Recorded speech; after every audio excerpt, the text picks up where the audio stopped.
esenciales de la salud pública. Creo que muchas y muchos de nosotros aprendimos sobre las funciones esenciales de la salud pública durante nuestros años formativos como salubristas. Y creo que también nos quedamos un poco con la impresión de que las funciones esenciales de la salud pública pues eran así como el decálogo legal de las cosas que teníamos que hacer. Y la verdad es que de ninguna manera es de esa forma. Las funciones esenciales de la salud pública evolucionan y tienen que seguir evolucionando para que la salud pública pueda dar respuesta a los problemas que está intentando resolver.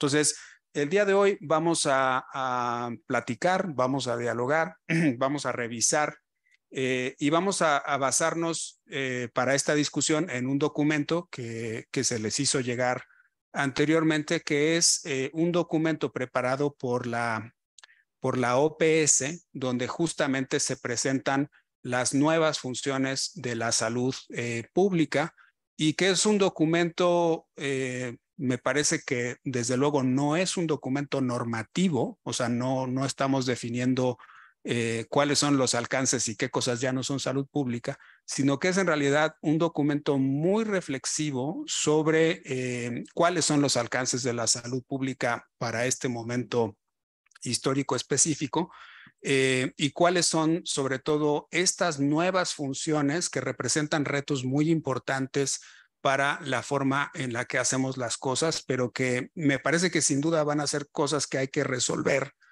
si verdaderamente queremos tener el impacto en la salud que esperamos tener. Entonces, yo quisiera invitarlos a que antes de que empecemos con la presentación, nos vayamos enfocando en cuál es el objetivo de esta reunión, de este encuentro. Y creo que el objetivo central es preguntarnos cómo contribuye el Instituto Nacional de Salud Pública a las funciones esenciales de la salud pública y particularmente a estas nuevas funciones esenciales de la salud pública que está planteando la Organización Panamericana de la Salud en el documento. Y creo que este análisis tiene que darse por lo menos en tres niveles, que son por lo menos hasta este momento las cosas en las que nos hemos enfocado, y que son con la investigación, con la docencia y desde luego también con el servicio. Y yo quería dejarlos con algunas preguntas para empezar, ¿no? Entonces, la primera pregunta es, una vez que han revisado el documento, y ahora desde luego presentaremos brevemente algunas de estas funciones, ¿con qué funciones están ustedes directamente involucradas e involucrados? ¿En qué están? ¿En qué cosas están trabajando? ¿Con qué funciones necesitamos involucrarnos más a nivel individual y también a nivel institucional? Y finalmente, ¿cómo debe renovarse nuestro instituto, el Instituto Nacional de Salud Pública, para atender estas nuevas funciones? Entonces, yo creo que ese es el centro de la plática, de la discusión el día de hoy. Esa es la intención y desde luego me gustaría invitarlos e invitarlas a empezar a pensar en ese sentido para que en la segunda parte de la reunión pues podamos abrir los micrófonos y poder ahondar un poco más sobre estos temas. Muy bien. Bueno, antes que nada, voy a presentar ahora al doctor Armando de Negri Filo, quien está justamente el día de hoy acompañándonos como parte de la OPS. Armando es médico, nacido en Porto Alegre, en Brasil. Tiene maestrías en epidemiología, salud pública, tiene también, digamos, dentro de sus temas, salud global y diplomacia en salud y gestión clínica. Y además es un doctor en ciencias, ha trabajado con medicina preventiva y con áreas de política y sistemas de salud. Él realizó trabajo como oficial de salud pública y asesor de políticas en Brasil, Venezuela, Colombia, Paraguay, Perú y Guatemala. Él es excoordinador de la Asociación Latinoamericana de Medicina Social, del Centro Brasileño de Estudios de la Salud, de la Red Brasileña de Cooperación en Emergencias, del Foro Social Mundial de Salud y Seguridad Social, y también es ex miembro del Mecanismo de Expertos de Derecho al Desarrollo del Consejo de Derechos Humanos de Naciones Unidas. Es investigador senior del Centro de Relaciones Internacionales en Salud de Fiocruz y actualmente asesora en sistemas y servicios de salud de la OPS-OMS en México desde diciembre de 2021. Armando, te queremos agradecer mucho el que hayas venido hoy a Cuernavaca a acompañarnos.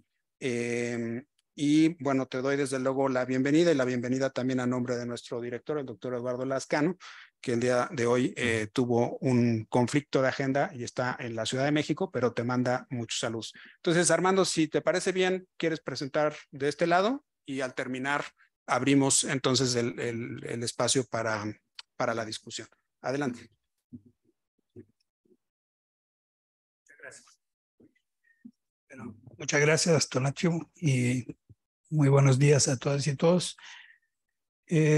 Para mí es, bueno, un placer y también un desafío, ¿no? Hablarles en este contexto en que Tonatiuh ya nos dio un poco las pautas, ¿no? De una reflexión necesaria para ubicar este importante instituto como parte del aparato, digamos, de la salud pública mexicana frente a los desafíos que implica impulsar y darle materialidad a lo que son los elementos de las funciones esenciales de la salud pública, que desde luego es una forma de organizar las varias y complejas dimensiones en que tenemos que formular, aplicar, evaluar todo lo que implica el bienestar, ¿no? Y la salud de las poblaciones en los territorios que componen un país y una región.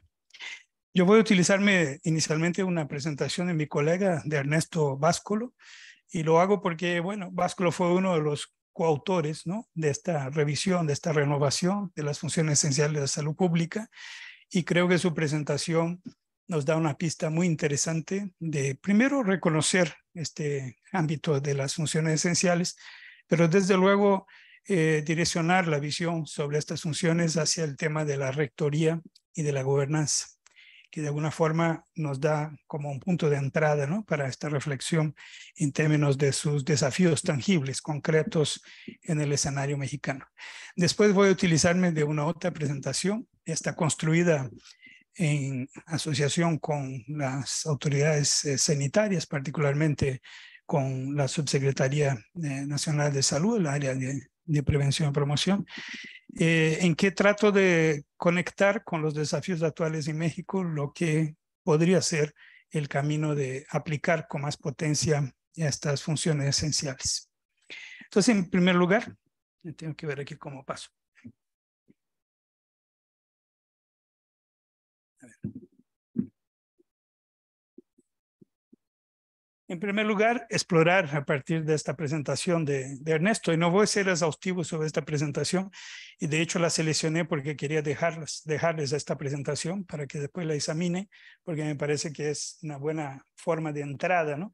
A este debate, y sobre todo porque, como he mencionado, Ernesto nos desafía, él que está ahí en Washington, en el área de servicios de acceso, ¿no?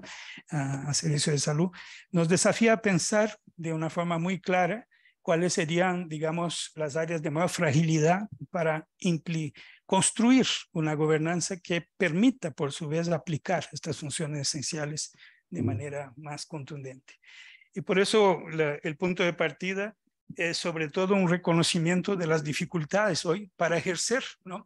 El tema de la conducción de la salud pública en escenarios donde invariablemente en nuestros países de la región tenemos sistemas insuficientes, sistemas segmentados y sistemas fragmentados, ¿cierto?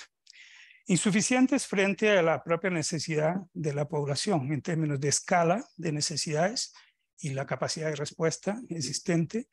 Luego, muy segmentado porque nuestra historia ha creado un conjunto de separaciones, de segmentos también en las poblaciones que son atendidas, y el caso mexicano es muy ilustrativo, ¿no? Tenemos una población dividida en por lo menos 7 u 8 subsistemas, ¿no? De acuerdo con su vinculación a la seguridad social o no, dependiendo en qué estado están, ¿no? Estado me refiero a los estados de la federación, y luego la dinámica de transición que hoy existe entre un proceso de recentralización a través de la OPD IMSS Bienestar y los estados que todavía no están plenamente vinculados a esa centralización o federalización, como se llama. Por lo tanto, esta dinámica de varios subsistemas a los cuales se suma además el subsistema privado, que por su vez tiene también otras subdivisiones, hace con que la segmentación sea también una manera de transformar este ejercicio, ¿no?, de aplicación de las funciones esenciales, notadamente en su elemento de rectoría y gobernanza, un desafío de una gran complejidad.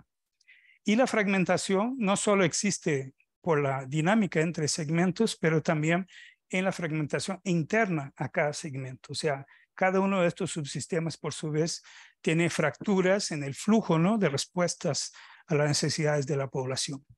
Y en el marco de todo eso está como telón de fondo un divorcio histórico complejo, que es la salud pública entendida como una vertiente de intervención en ámbitos poblacionales, colectivos, ¿no?, muchas veces territoriales, versus la hegemonía persistente de una lógica que hace con que casi sea un sinónimo sistema de salud a un sistema de provisiones de atención a la salud, ¿no?, en el sentido clínico, individual y todo. Esta es una tensión histórica.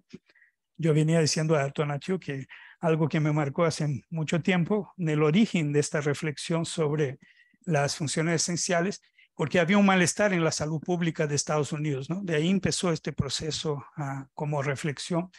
Y me recuerdo de Milton Terris, ¿no?, un muy renombrado epidemiólogo norteamericano que tenía una gran visión social y política también de estos procesos, que en los años 80, cuando se publica incluso un trabajo vía OPS sobre los desafíos y la crisis de la salud pública, él decía que nuestro problema empezaba allá atrás, cuando se crearon escuelas, no se crearon, mejor dicho, escuelas de salud pública con los departamentos de medicina, enfermería, odontología, etcétera, sino se crearon escuelas de medicina, enfermería, odontología con departamentos de salud pública, haciendo con que la salud pública se transformara en una especie de rincón separado, ¿no?, del enfoque hegemónico de las profesiones vinculadas a la atención clínica individual.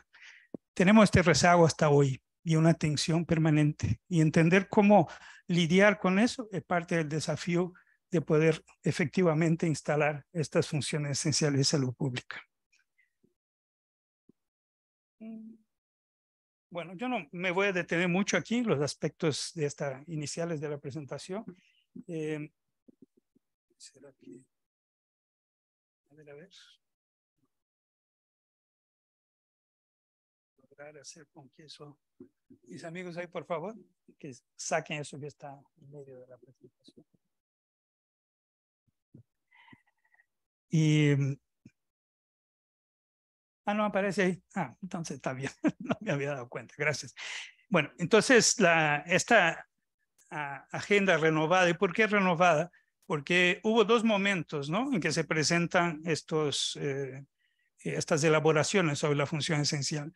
Al inicio de los años 2000, ¿cierto?, donde se presenta esta reflexión a partir de un circuito que viene de Estados Unidos, OMS, y llega hasta nosotros, y una renovación que nos interesa particularmente hoy, que se publica en el año 2020, y se publica no solo como un marco de renovación general sobre esta reflexión, ¿no?, de ámbito global, sino que además se lo hace específicamente, Tonatiuh lo mencionaba, a través de una contextualización dentro de la región de las Américas, ¿no?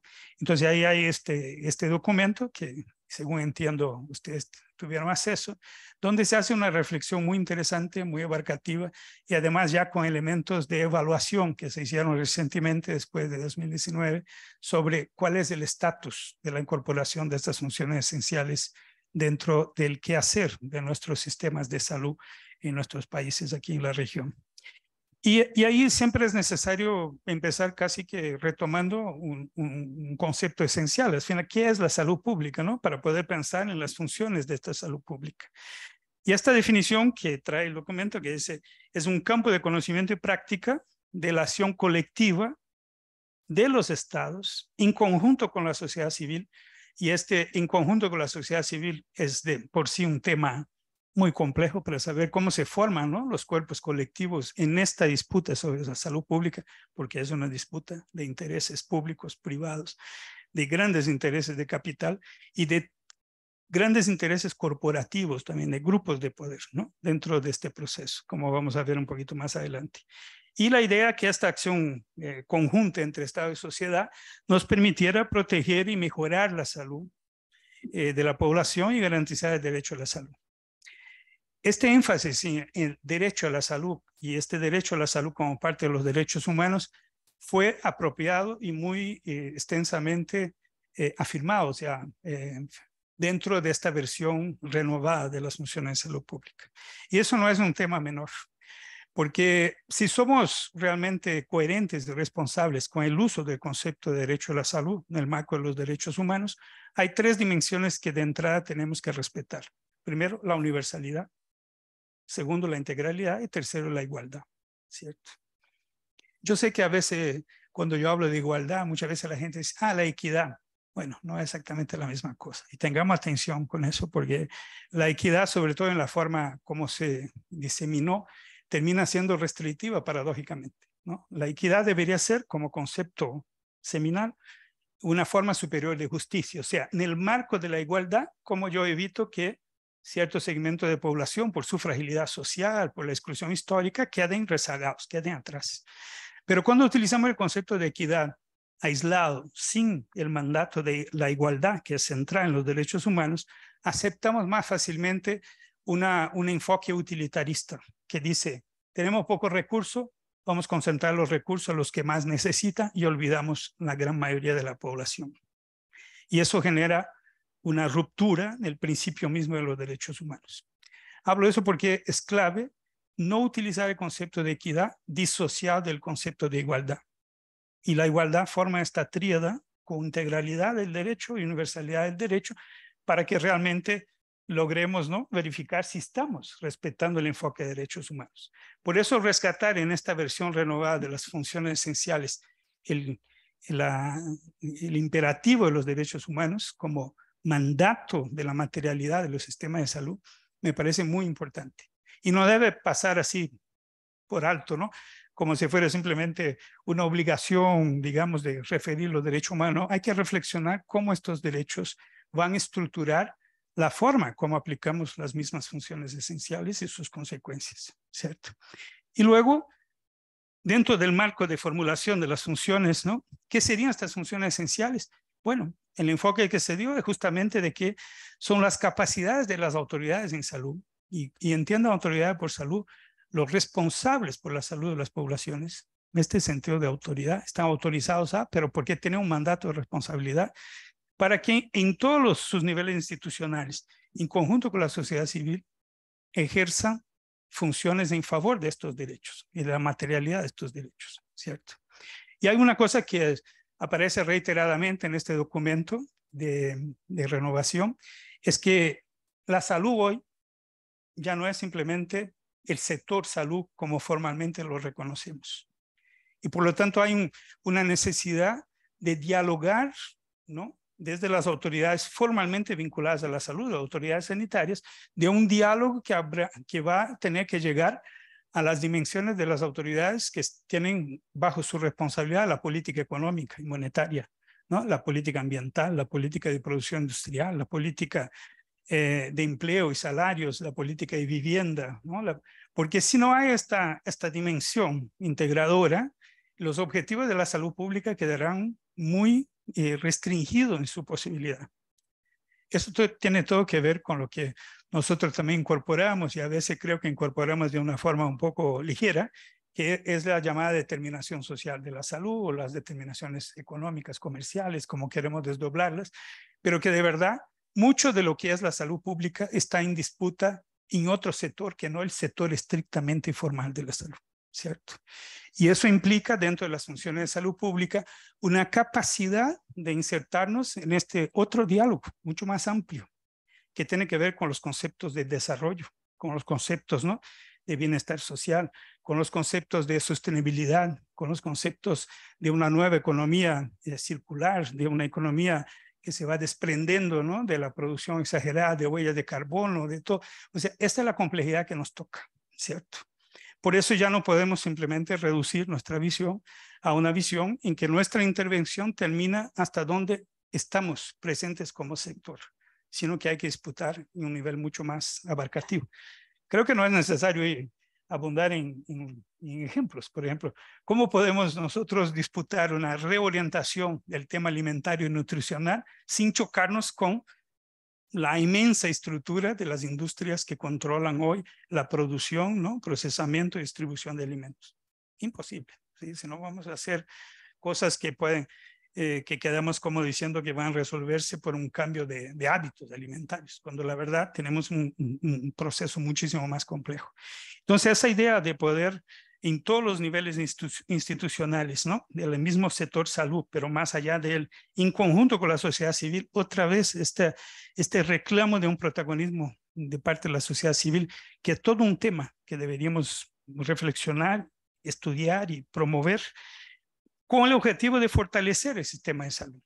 Pero acá el sistema de salud, reitero, tenemos que empezar a desconstruir una imagen que es parte de sentido común, donde hablamos del sistema de salud y hablamos inmediatamente en servicios de provisión para diagnóstico y tratamiento. Y ahí restringimos, ¿no?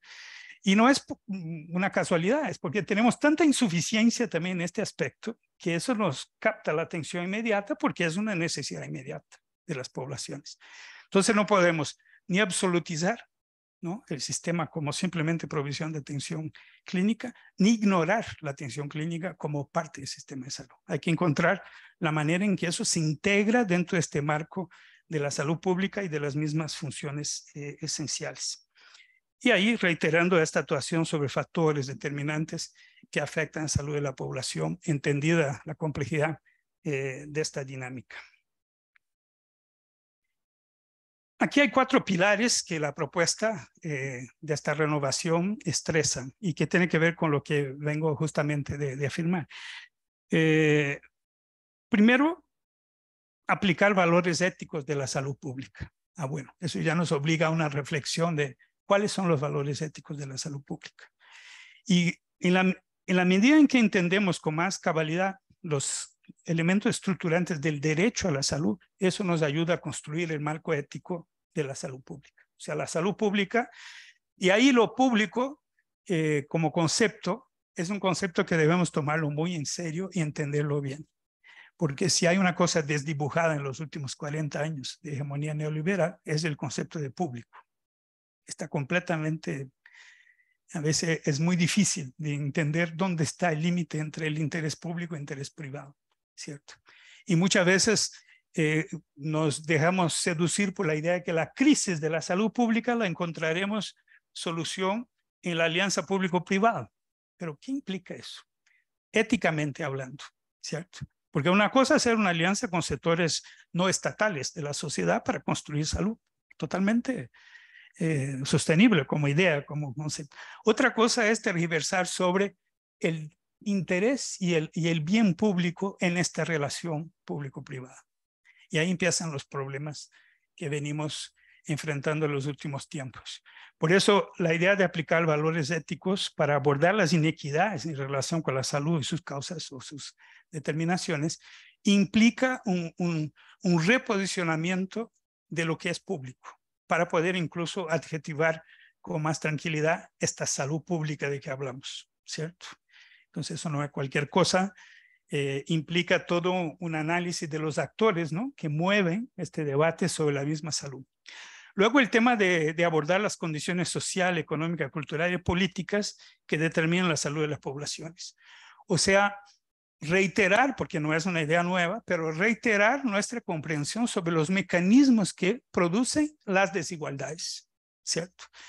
Y hoy en particular en la historia de la humanidad estamos frente a una situación paradójica. O sea, quizá en 30 años tengamos seres humanos inmortales, ¿cierto? Por las revoluciones que están ocurriendo en el ámbito del átomo molécula, en el ámbito de los genes y las intervenciones génicas, y en el ámbito de todo lo que es la revolución digital que está en marcha.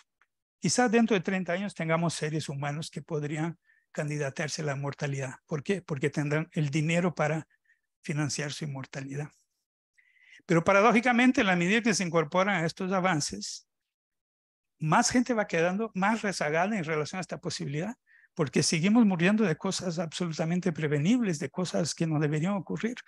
Entonces, esta desigualdad estructural, ¿no?, que marca las condiciones en que vivimos como poblaciones en el planeta es un tema central en esta reflexión sobre las funciones de la salud pública, porque tiene que ver con la materialidad del derecho y la persistencia de las desigualdades como barrera al derecho, ¿no? Entonces tenemos ahí miles de estudios sobre las desigualdades en salud, las inequidades y tal, pero ya creo que ya estamos en el momento de dejar de simplemente reiterar que hay desigualdad y empezar a afectar los mecanismos, ¿no? Y las funciones renovadas nos llaman la atención sobre eso, abordar eso para transformar esta condición, eliminar desigualdades injustas. Tercero, garantizar el acceso universal a servicios de salud pública integrales, integrados, individuales y colectivos. O sea, definitivamente eliminar esta separación entre lo que es la atención clínica individual y la intervención poblacional en territorios y ambientes, etc. Fácil decirlo, complejo hacerlo, porque tenemos toda una cultura que nos separa, que nos segmenta, ¿cierto? Y por lo tanto, aquí hay un esfuerzo que en el ámbito de una institución como este instituto debería promover ya de entrada al interior del mismo instituto estas reintegraciones, ¿cierto? Sea incorporando nuevos campos, ¿no? de estudio, investigación, de formación, sea integrando campos ya existentes, pero que puedan estar operando ahí sin la debida integración, ¿no? Para poder funcionar. Y luego, y venía hablando de eso con Tonatiuh también, y que es su preocupación, ¿cómo hacemos investigación e información aplicada a la realidad para superar los problemas que están hoy afectando la evolución de la política, ¿no? Y la transformación de la política del sistema de salud en México? O sea, esta retroalimentación continua en circuitos temporales mucho más cortos para poder incidir sobre transformaciones necesarias, y este pilar tercero está muy, muy presente hoy en los desafíos inmediatos de estas transformaciones y sus transiciones. El último pilar sería expandir la función de rectoría de las autoridades, que es lo que voy a ahondar un poco más ahora, de salud para abordar los desafíos de la salud pública, ¿cierto? El gran desafío de las autoridades ejerciendo rectoría es que tiene que abarcar toda esta complejidad, esta totalidad de la complejidad de que hasta ahora estuvimos hablando. Y eso nos obliga a una mirada desde la economía política, o sea, del juego de poderes, de los intereses, ¿no? De los actores, de sus afiliaciones, porque este es un mundo en disputa. Todo eso que estamos hablando acá, no hay un consenso que diga, no, falta informar y todos estarán de acuerdo. No, acá hay cosas que se vienen perpetuando como barreras, porque son barreras construidas a partir de intereses, ¿no? Y eso no podemos obviarlo para no ser ingenuos en este avance del debate de las funciones. Bueno, esta figura nos permite volver a este diseño ya clásico, ¿no? De estas cuatro dimensiones, ¿no? Que son circulares, porque ellas se retroalimentan continuamente entre desarrollo de políticas, la asignación de los recursos que materialicen estas políticas, el acceso, que sería finalmente la expresión fundamental de estas políticas para la población, y la evaluación de estos impactos, ¿no? Suficiencias, insuficiencias, permitiendo retomar la formulación de políticas y luego todo un ciclo que se retroalimenta. Es claro que podemos empezar por la misma evaluación de la realidad para formular la política como elemento primario, ¿no? De este proceso. Pero la idea de circularidad es que de alguna forma, donde nos ubiquemos aquí, nos lleva este círculo a necesariamente, ¿no? Conectarnos con las otras dimensiones. Y ahí la idea de las funciones, y sobre todo las funciones que aquí están agrupadas en estos 4 cuadrantes, si permiten, es una manera de establecer como una carta, un mapa de todas las dimensiones que estaríamos obligados a enfrentarnos en el sentido de su buena direccionalidad en favor de todos los marcos éticos y de derechos anteriores para que eso pudiera funcionar, ¿cierto? Cada uno de ustedes podrá ubicarse ahí en relación a dónde está, en qué parte trabaja. Pero yo creo que las funciones esenciales tienen una bondad que es hacernos reflexionar desde dónde estamos, en nuestra inserción particular eventual, obligarnos a pensar la totalidad, ¿cierto? Por los efectos que tiene lo que hacemos en cada una de estas dimensiones, en cada uno de estos elementos que están aquí identificados. No voy a abordarlos uno por uno porque eso demandaría mucho más tiempo, pero tener claro este mapa, ¿no? Que es muy amplio y tiene conexiones, interconexiones permanentes, nos permite entender de qué estamos hablando y de cómo se incorporaron ahí varios elementos y seguirá incorporándose elementos en la medida en que las necesidades sociales y las transformaciones, ¿no? Sociales, económicas y también tecnológicas de nuestros tiempos van impactando sobre estas funciones y sus distintas dimensiones. Y aquí una manera entonces que el mismo Ernesto propone abordar el asunto, pone el foco en el tema del liderazgo, o sea, lo que solemos llamar rectoría es un liderazgo en el campo de la salud pública. Y esta es una reflexión interesante para una institución que investiga y también forma, ¿no? Profesionales, porque ¿cómo formamos liderazgo en el campo de la salud pública con este enfoque de las funciones esenciales, ¿cierto? Porque si es una complejidad que obliga a una totalidad, estamos formando este tipo de visión, estamos formando gente con capacidad rectora de liderazgo sobre la salud pública. Y entienda, eso no implica formar solo generalistas de todo, implica que cada uno, no importa dónde esté en este círculo y en qué elemento esté, puedan tener una idea de totalidad. Porque el liderazgo, la rectoría de una organización compleja como el sector salud, implica formación en todos los niveles de esta organización, ¿cierto?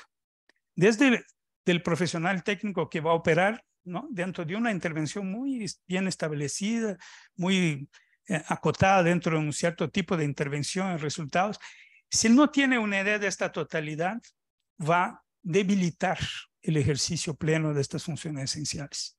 Y la rectoría se resiente de eso, porque imagínense tener un comandante sin tropa, ¿no? En el sentido de que yo tengo la visión, pero enseguida no tengo quien la opere, porque no llega esta visión a representarse en todos los niveles de la organización.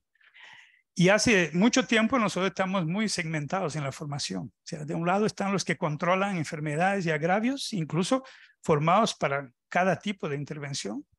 De otro lado están los que estudian las ciencias humanas y sociales, los que estudian política y gestión, y muchas veces estas formaciones andan en paralelo, no se cruzan, ¿no? Y una representación de totalidad. Creo que estas funciones esenciales, la manera como se plantea, puede ayudarnos a crear esta visión más integradora, poniendo las formaciones específicas, investigaciones específicas, dentro de un marco de totalidad que les dé más potencia. Incluso formando otros perfiles, ¿no? Yo vengo insistiendo mucho a lo largo del tiempo que un perfil que tenemos que formar son de brokers, ¿no? Gente que es capaz de leer la producción científica, traducirla en elementos para la toma de decisión y crear las relaciones políticas para que estas decisiones se adopten y se implementen. Ese es un tipo de función y de perfil que no formamos explícitamente. Terminamos aprendiendo a hacerlo, algunos lo aprenden, pero la verdad son agentes fundamentales para poder ejercer estas funciones de intercambio y efectividad de una organización compleja, ¿cierto? Entonces, deriva de ahí para tener liderazgo en todos los niveles de una organización compleja y grande, y al mismo tiempo, cómo eso se proyecta en la gobernanza, ¿cierto? Está medio sobrepuesto ahí, ustedes ven allá, sí, gobernanza y arreglos institucionales, o sea, la forma como creamos las dimensiones de gobierno, de coordinación, de operación integrada, que por cierto es un desafío en todos nuestros sistemas por toda la segmentación histórica que tenemos. Entonces aquí es muy interesante ver esta idea de capacidades de las autoridades de salud, ¿no? En cuanto a capacidad de liderazgo para ejercer la rectoría o rectoría mediante el liderazgo, y luego el fortalecimiento del sistema de salud a partir de esta idea de un completo ejercicio de la salud pública en todas sus dimensiones.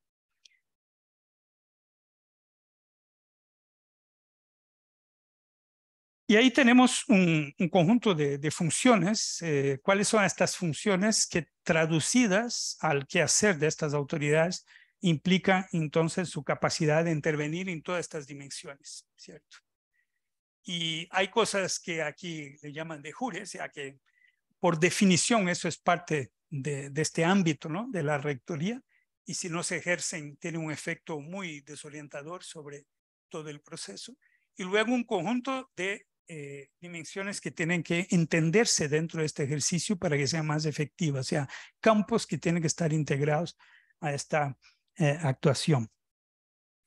No voy a repetir aquí cosas que ya hablé y no quiero estar aquí más tiempo en este asunto.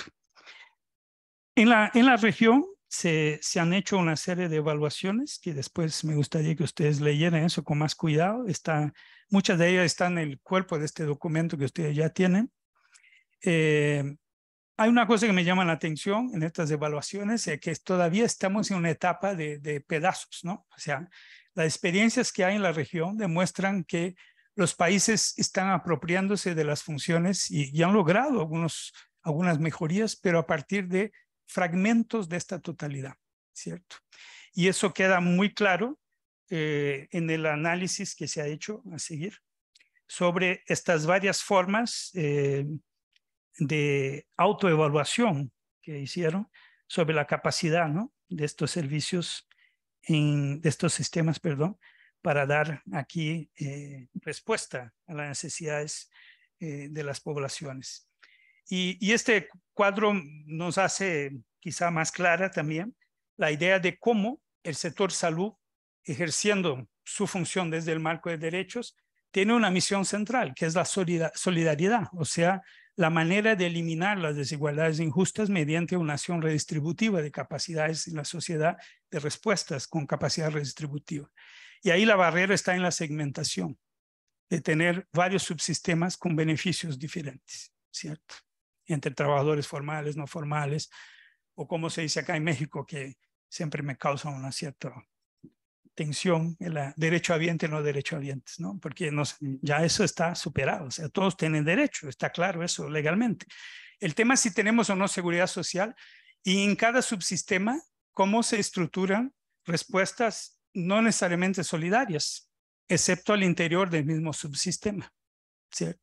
Eso explica por qué tengo un per cápita, ¿no? En salud en Pemex mucho superior a los demás subsistemas. Y eso queda ahí como natural, o sea, como siendo la segmentación que construida históricamente queda como tal. Y ahí la posibilidad de que yo tenga una redistribución, ¿no? De recursos para generar un nivel equivalente de beneficio y bienestar es un desafío estructural, ¿no?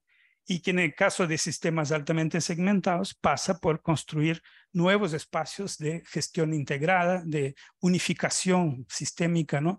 Y quizá hacia el futuro de un sistema único, ¿cierto?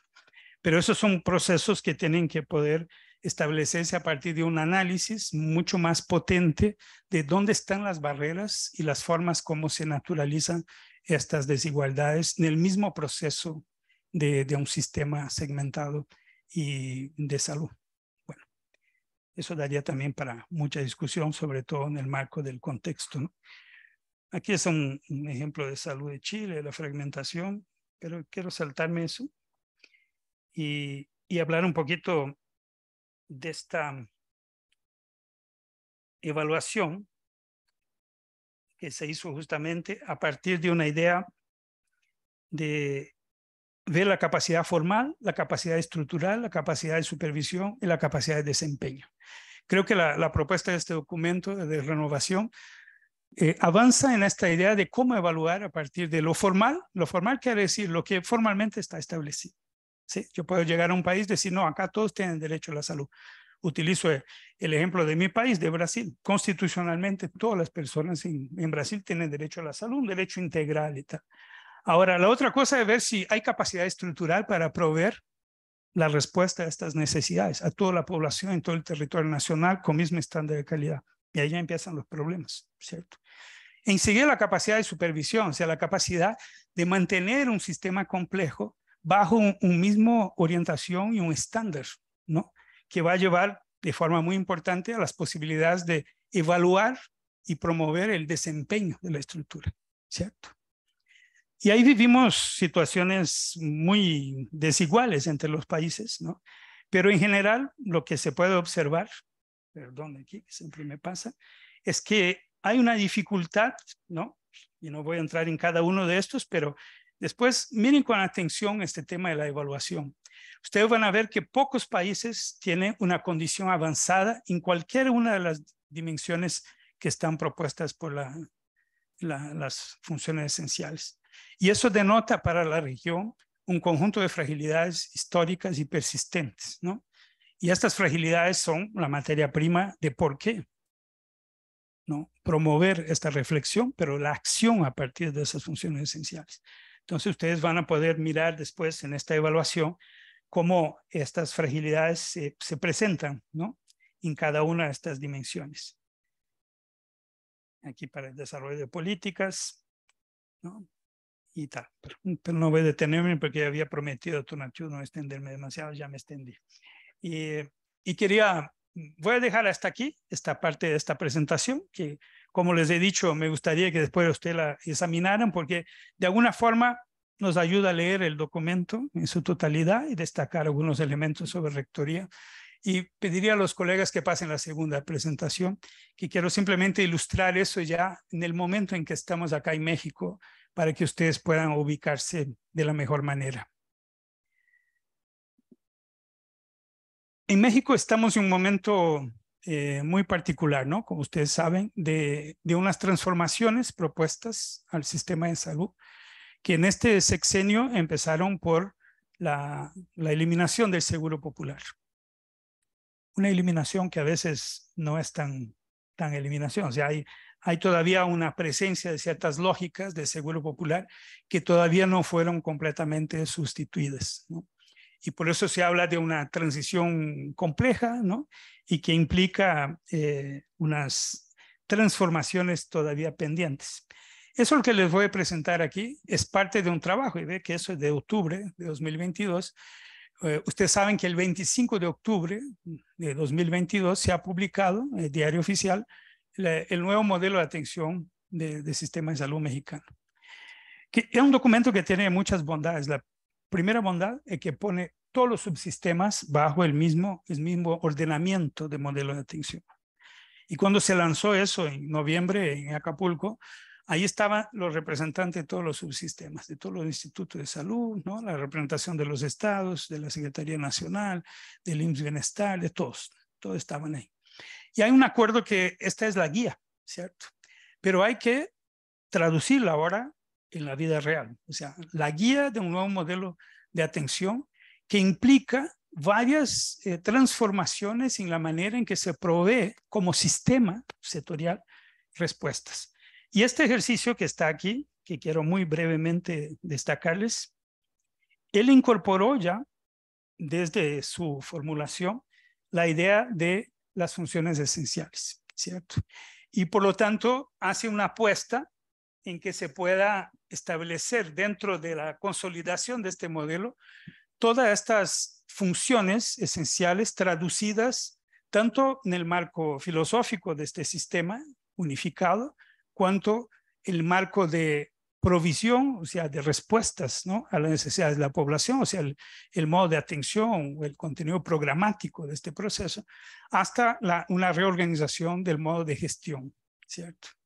Y eso entonces tiene una cascada de necesidades, de adaptación, de transformaciones que están ahí puestas, ¿no? Y respondiendo a este desafío histórico de integrar unidades médicas y salud colectiva. No es un documento perfecto, pero es un documento bastante avanzado, este del 25 de octubre, que establece este modelo llamado Más Bienestar. No sé si ustedes han tenido oportunidad de examinarlo. ¿Sí? ¿No? Porque desglosarlos, así como desglosar aquí el documento de las funciones renovadas de salud pública, nos permite entender, más que lo que está ya ahí afirmado como línea, entender los desafíos que eso implica, ¿cierto? Y uno de los esfuerzos que costó mucho tiempo para madurar y finalmente publicarse así, fue no separar la dimensión de salud pública como salud colectiva, ordenadora, de su consecuencia en el ámbito de la salud individual o de la atención médica. Está ahí en el mismo cuerpo. A veces cuando uno mira parece la criatura del varón Frankenstein, pero está ahí, ¿sí? Porque eso fue un esfuerzo consciente, ¿no? De integrar. Y a partir de esta integración propuesta, superar algo que el documento de renovación de las funciones esenciales plantea como un gran desafío, que es justamente hacer con que la salud pública sea el elemento ordenador de esta totalidad, incluida ahí la atención clínica individual, pero dándole más evidencia, más fuerza, más visibilidad a la idea del marco, ¿no? Estratégico, que es desde la salud de las poblaciones en los territorios y todo. Y ahí hay un conjunto de elementos ahora del orden del modo de gestión que se está instalando, que estamos ahí en pleno proceso de crear, ¿no?, el Servicio Nacional de Salud Pública como el elemento vertebrador del proceso en el territorio nacional. O sea, de un lado tenemos la recentralización vía IMSS Bienestar de los servicios que no están vinculados a los institutos. Luego, la creación de mecanismos que integren todos los subsistemas, incluidos todos los institutos, en el marco de la salud pública, entendido como Servicio Nacional de Salud Pública, los distritos de salud, que una especie de reorganización de la dimensión de las jurisdicciones sanitarias, que en algunos estados ya se llaman distritos, pero ahí ya ahora hay un nuevo marco, y luego los llamados centros coordinadores de salud para el bienestar, que son las estructuras que van a ordenar el flujo asistencial, el flujo de pacientes, tiempos de espera, permanencia, que tiene mucho que ver con esta dimensión que hablábamos de supervisión y performance del sistema. O sea, porque decir que el sistema está formalmente, que tiene una cierta capacidad estructural, no nos es suficiente como información para saber si está funcionando bien. Y sobre todo nos interesa materializar eso en monitoreo de la condición de salud de las poblaciones, y ahí es un enfoque de salud de las poblaciones en los territorios y el impacto directo, las determinaciones y condiciones de esta vida, ¿no?, donde viven, trabajan, se desplazan y tal, y la expresión de eso en el componente también de necesidades de atención clínica y cómo eso se integra y un marco de inteligencia estratégica para poder alterar eso, tanto utilizando recursos de intervención poblacional y ambiental, territorial, como recursos de reorganización asistencial, ¿no?, en los varios momentos. Y este documento entonces de octubre trata de ordenar estos elementos que están aquí graficados, ¿no? Y una experiencia que a mí me toca muy directamente como proceso, y porque también muy impactado por mi experiencia en Brasil de construcción del Sistema Único Nacional de Salud, es justamente establecer una rectoría capaz de ordenar los subsistemas a partir de una función unificada de los varios subsistemas, compartiendo tanto estrategias, ¿no?, poblacionales, territoriales, como organización integrada de flujos. Y ahí la materialidad de eso, en este caso particular aquí quiero destacar, están en estas dimensiones que ya les comenté, ¿no?, incluidos los servicios esenciales en salud colectiva, donde estarían hoy los laboratorios de salud pública, todo el sistema, ¿no?, de regulación, COFEPRIS y COEPRIS, etcétera, y vigilancia asociada a eso, el tema de todos los bancos de sangre, ¿no?, y estructuras vinculadas al tema de sangre, y también los servicios vinculados a urgencias médicas en su componente prehospitalario y de flujo de atención. Todo eso se incorpora ahí como servicios federales, y estas estructuras serán, y está en proceso justamente la publicación, de un marco normativo, un acuerdo que establezca qué es responsabilidad del gobierno federal, qué es responsabilidad de los gobiernos estatales y cuáles son las áreas de corresponsabilidad para operar eso, ¿cierto? Lo que ustedes saben no es un debate sencillo en México, porque si el federalismo brasileño ya es complicado, este federalismo mexicano me deja loco, ¿no? Porque es una arquitectura muy compleja realmente, ¿no?, en sus acuerdos, en sus dinámicas, en su historia. Entonces, no es una cosa muy sencilla, pero tiene que resolverse para poder funcionar como sistema nacional dentro de un marco federativo. Entonces, esas cosas están moviéndose. Y cuando digo que están moviéndose, es porque se desarrollan en un ambiente de constantes preguntas, ¿no?, y de búsqueda de procesos de transición entre lo que hay y lo que debería ser a partir de este nuevo modelo de atención. Y ahí hay un conjunto de razones por las cuales este sistema tiene que transformarse para ser suficiente, tener una performance diferente y garantizar esta esta calidad, digamos, buscada y suficiencia buscada a partir del mismo enfoque de funciones esenciales. Y ahí está esta estructura que ya estuve hablando con uno de ustedes sobre los llamados centros coordinadores, en que se establece materialmente prerrogativas y estructuras para poder venir a operar esta unificación del sistema, integrar necesidades poblacionales, necesidades individuales y reorganización dinámica de respuestas, llegando obviamente a identificar dónde están las principales insuficiencias y toda la proyección estratégica de la expansión del mismo sistema en escala y capacidades. No voy a detenerme en eso, también me gustaría que ustedes pudieran después mirar estas presentaciones, porque no quiero entrar en muchos detalles de eso. Pero la verdad es que este trabajo nos ha permitido ir materializando un conjunto de elementos, como por ejemplo estos mapas sobre los vacíos asistenciales, los tiempos, ¿no?, que implican desplazamiento de poblaciones para llegar a tener contacto con estructuras de atención, aquí hablando de la parte dura, ¿no?, de provisión de servicios, pero que también denotan vacíos de incidencia de política, ¿no?, en términos de garantías de condición de salud, de las bienestar y de la salud de las poblaciones en sus territorios. Creo que este esfuerzo de un mapeo, no simplemente para tener más estudios de análisis de situación, pero para integrar un plan, ¿no?, de suficiencia, me parece que es un elemento central hoy de las necesidades del sistema y que entra perfectamente en el espíritu planteado en esta renovación de las funciones esenciales de salud pública, porque de eso se trata, ¿no? No estamos queriendo renovar las funciones de salud pública solo para estar más bonitos en la foto, porque lo que ofrecemos a la población no es suficiente, ¿cierto? En volumen, en calidad, impacto, ¿no? Y bueno, entonces concluyo diciendo que el desafío que nos toca en este momento histórico es, incluso después del tremendo impacto de la pandemia, que develó la fragilidad de nuestro sistema de salud y la fragilidad de la situación social y económica de nuestras poblaciones, el desafío que tenemos es de otra escala, de otra intensidad. Eso también el documento de la renovación de las funciones lo plantea y es muy importante entenderlo. Ya no podemos avanzar en un incrementalismo lento, ¿cierto? Tenemos que acelerar los procesos y eso implica escalas de intervención muy diferentes. Si no ponemos salud y el sistema de salud en su totalidad como elementos del desarrollo nacional y frentes de expansión de la misma economía nacional, no vamos a poder disputar los recursos suficientes. Y ahí vamos a tener siempre un avance incremental, pero que va perdiendo la carrera contra el acumulado de necesidades sociales en poblaciones que crecen todavía, poblaciones que envejecen a una velocidad extraordinaria y poblaciones que enfrentan un conjunto de fragilidades en su cotidiano, ¿no? Y que afectan su bienestar y su calidad de vida. Entonces, este amalgamado complejo necesita una respuesta mucho más intensa, sistemas robustos con capacidad resiliente. Yo siempre insisto en eso, no basta ser resiliente, ¿no? Porque como la discusión de volver a la normalidad, si la normalidad anterior era una porquería, ¿para qué quiero volver a ello? ¿Cierto?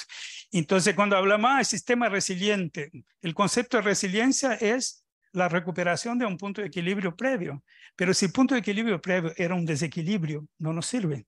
Entonces, el desafío ahora es dar un salto hacia adelante y dimensionar el tamaño de las necesidades poblacionales como molde, como marca para decir el tamaño de las respuestas que tenemos que alcanzar y desafiarnos. Y la falta de recursos es parte de la ecuación y no una barrera a priori. Yo tengo que incluir en mi ecuación la falta de recursos y ver cómo lo resolvemos, ¿cierto? En la redistribución de riqueza en la sociedad y otras formas productivas, etcétera. Pero la verdad es que ha llegado el momento y este aporte de la renovación de funciones de salud pública nos impulsa a este salto. Así que bueno, muchas gracias.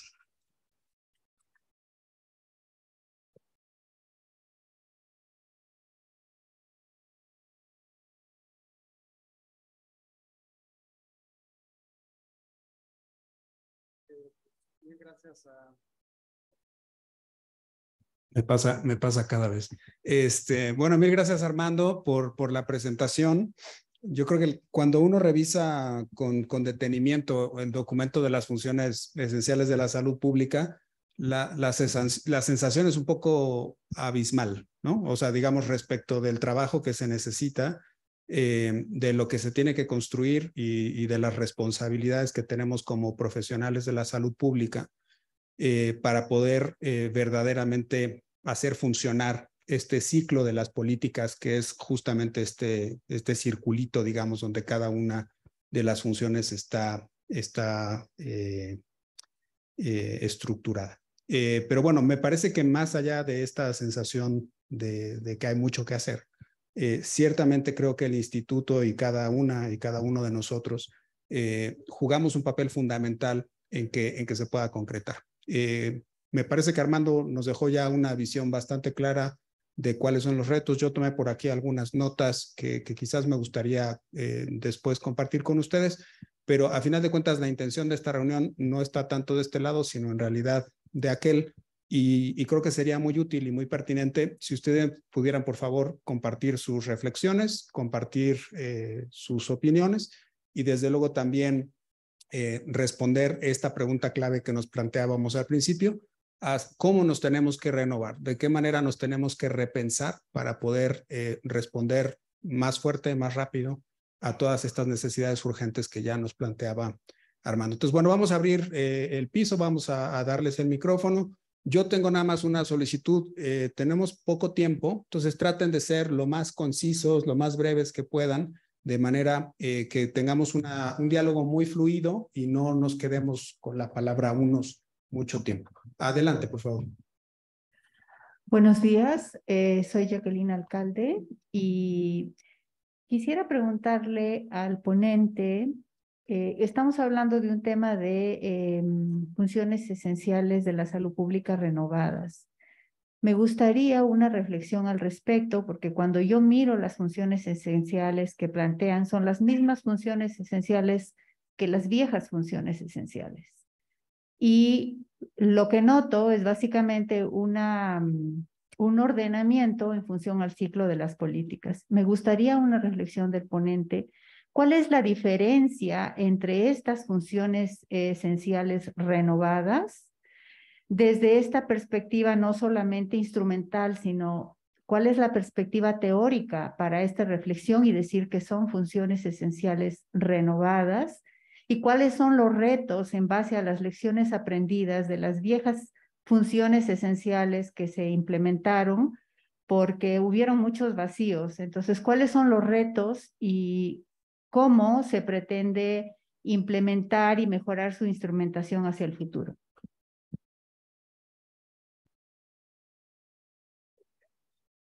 Sí, vamos a tomar quizás 2 o 3 comentarios y de aquí nos reacomodamos.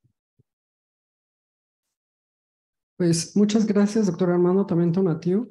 Mi nombre es Socorro Parra. A mí me gustaría que usted, por favor, nos comentara la relación que existe entre esta función esencial de salud pública en la parte de evaluación con lo que, por ejemplo, están tratando de hacer aquí en México con este reordenamiento del Sistema Nacional de Salud. Ejemplo concreto, lo que usted puso en su última diapositiva. Todas esas unidades de distancia para accesar a una unidad médica por parte de pacientes con complicaciones agudas que son diabéticos, sabiendo que pues ellos están expuestos a factores de riesgo muchos años anteriores. ¿Y eso cómo lo relaciona? Tener más accesibilidad a servicios de salud a través de distancia, sabiendo que hay otros problemas clínicos que desde antes no se pusieron en evaluación precisamente para desarrollar estos programas de atención clínica. Porque ahora en Estados Unidos, por ejemplo, donde yo he estado yendo mucho, porque debería de estar haciendo ya mi sabático allá, ellos ahora le apuestan mucho a precision medicine, completamente diferente al modelo latinoamericano. Pero ¿cómo podemos, digamos, como usted presentaba, negociar esta realidad contra lo que nosotros hemos estado viviendo que pues no ha funcionado como usted muy bien explicó? Sí, gracias.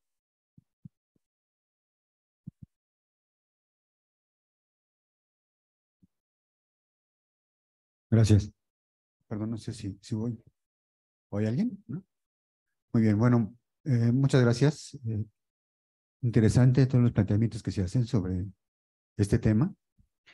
Pero bueno, yo sí quisiera más bien, retomando toda esta presentación, un poco lo que preguntas tú, Tonatiuh, y cuál sería como nuestra actividad como investigación, como docencia, etcétera, y como un aporte a la sociedad con base en las funciones de salud pública, ¿no? Las esenciales.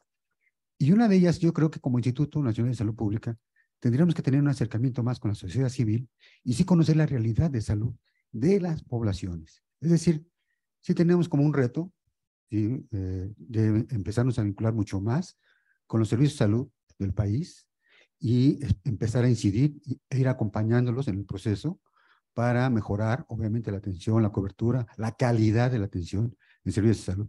Pero por otro lado también, el que la población tenga ese empoderamiento que está...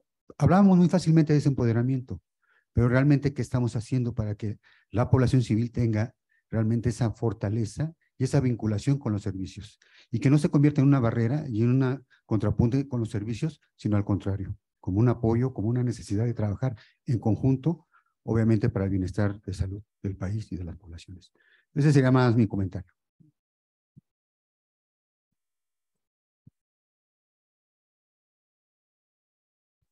Muy bien, muchas gracias. Espero que ustedes no tengan prisa porque esta pregunta nos da hasta la cena. ¿Sí?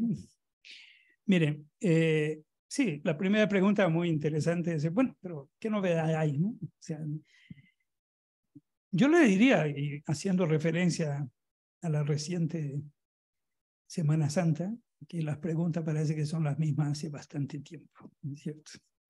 En el sentido de la injusticia, de la desigualdad, de la insuficiencia de las respuestas que tenemos y la fragilización que tenemos en nuestros países, si me permitan clasificarnos en este sur global, en que nuestro desarrollo institucional siempre ha sido insuficiente. O sea, eso ha marcado desde las colonias una lógica en que nunca se ha propuesto efectivamente responder a la totalidad de las necesidades de la población, naturalizando las desigualdades, ¿cierto? Las mortalidades diferenciales, y los accesos, ¿no? Desiguales y los resultados desiguales en calidad de vida y en condición y todo. Entonces, las cuestiones de fondo, yo diría, están ahí. Reconocerlas con mayor énfasis o no y crear un enfoque más imperativo sobre lo que tenemos que hacer. Un poco lo que yo decía al final, hay una especie de llamada a la atención de que nosotros ya no podemos tergiversar sobre las necesidades de la población y postergar ad infinitum esta satisfacción. Por eso el énfasis que se da en esta renovación, yo diría que es incorporando con más fuerza elementos que fueron planteados, por ejemplo, en la resolución de OPS sobre salud universal de 2014, que es un documento referido ahí como marco de esta renovación, y que justamente trata de poner sobre la mesa la persistencia de las desigualdades y las insuficiencias de nuestras respuestas en la región y acelerar la búsqueda de estas suficiencias y esta eliminación de desigualdades. Por eso yo creo, sí, estructuralmente, yo diría como concepto y como dimensiones, yo no creo que haya cambios muy sustantivos. Lo que sí cambia son elementos que se incorporan a estas dimensiones por fuerza del mismo conocimiento que evoluciona y que nos plantea nuevos problemas, pero también nuevas posibilidades, ¿no? Donde hoy, por ejemplo, después de la pandemia, y eso ya añade nuevos elementos, incluso en relación al documento 2020, donde ya empezamos a ver un conjunto de otras necesidades que antes estaban, pero no eran percibidas plenamente, y de un conjunto de posibilidades de actuar. Me refiero, de un lado, a, por ejemplo, la pandemia nos hizo ver con mucho más nitidez la fragilidad que tenemos en varias dimensiones, pero una en particular me parece que nos saltó, que es el problema del sufrimiento psíquico y la salud mental y la manera como manejamos eso, ¿cierto? Y luego, un ejemplo de las formas de responder es qué lugar ocupa la transformación digital en la salud pública o como problema y solución, y qué implicará de aquí para adelante todo el tema de la inteligencia artificial y las formas de cuidado, de atención y todo eso. Estamos en pleno medio de esta revolución que de un lado puede darnos esperanza y del otro, por lo menos a mí también, me genera temores, ¿no? De nuevos problemas, de nuevas desigualdades. Entonces, la respuesta a su pregunta es compleja, porque yo creo que al mismo tiempo en que este documento mantiene su vínculo estructural, digamos, en general, con la propuesta de las funciones de una salud pública capaz de cumplir con las expectativas que implica este concepto, asociado a un fortalecimiento del enfoque, ¿no? Y una transformación del enfoque. Las cosas a veces son un poco sutiles, ¿no? Recuerden que en los 80 y 90 nosotros vivimos el auge acelerado de las propuestas neoliberales, ¿cierto? Y donde lo que había ahí era una descentralización que rompía los contratos universales de ciudadanía en el mundo, la privatización de muchas estructuras estatales, un debilitamiento de lo público y una especie de transferencia a una dinámica de mercado, individualismo para resolver los problemas. Y una respuesta a los extremadamente vulnerables, que es otra categoría que se inventó, ¿no? En este proceso para la gestión social del riesgo, que de alguna forma naturalizaba la insuficiencia de la respuesta, transfiriéndola para otros espacios de solución. La retomada progresiva, en el caso latinoamericano, el impacto que tuvo los gobiernos progresistas, ¿no? La primera oleada del inicio del siglo XXI, y que incluso fue muy importante para llevar a la resolución 2014 sobre salud universal. Ojo que en las Américas no adoptamos automáticamente la definición de cobertura universal. Se habla de salud universal con cobertura y acceso, que es una formulación diferente de la formulación de cobertura que me parecía francamente insuficiente, hecha por la OMS, después por Naciones Unidas, y acá es transfigurada parcialmente, pero bueno, algo es, por la correlación de fuerzas, las visiones que había en este principio del siglo XXI y su proyección hasta la mitad. Y que ahora vuelve, ¿no? Hay una nueva oleada de gobiernos más a la izquierda, si queremos, y eso nos replantea otra vez qué ambiciones hay, ¿no? Y de alguna manera está el reflejo de eso en el ámbito de la formulación ahora de esta renovación se hace más presente. El énfasis en los derechos humanos, la idea de romper la desigualdad, de acelerar la respuesta para romper estas insuficiencias, creo que es el espíritu de esta renovación. Entonces, claro, tal vez sea un poco frustrante en términos de su estructura como tal, pero yo creo que políticamente le da un otro giro, lo renueva para hacerla más urgente y quizá más potente. Yo creo que ese es el mensaje, ¿no? Que puede extraerse de ahí, si queremos. Cuanto a los temas de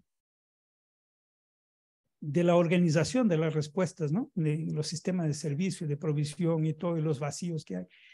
Yo creo que derivado de esta idea de un enfoque más ambicioso, más exigente, hay una necesidad de establecer una métrica de las necesidades, perdón, la redundancia, de las necesidades poblacionales y transformar eso en una capacidad del sistema para dar provisión en todas las dimensiones, ¿cierto? Porque a veces cuando hablamos, por ejemplo, de una perspectiva estratégica de promover la salud y bienestar, olvidamos que eso implica una estructura de acciones y de servicios de profesionales que no tenemos, ¿cierto? Porque escasamente tenemos capacidades asistenciales. Y pensamos que esas cosas otras se dan en dimensiones inmateriales, y no, un sistema de salud que tenga mayor énfasis en la protección, prevención, educación, necesita más horas de trabajo de profesionales organizados para eso y estructuras distribuidas en el territorio, ¿no? En recursos de información, de insumos, etc. O sea, eso crece en escala para todo el sistema. Y al no subdividir eso en el sentido de que yo, por ejemplo, clínicamente hablando, yo tengo que tener tiempo en una consulta de poder orientar al paciente. Si yo tengo que proveer una consulta cada 5 minutos, no voy a hacerlo, ¿cierto?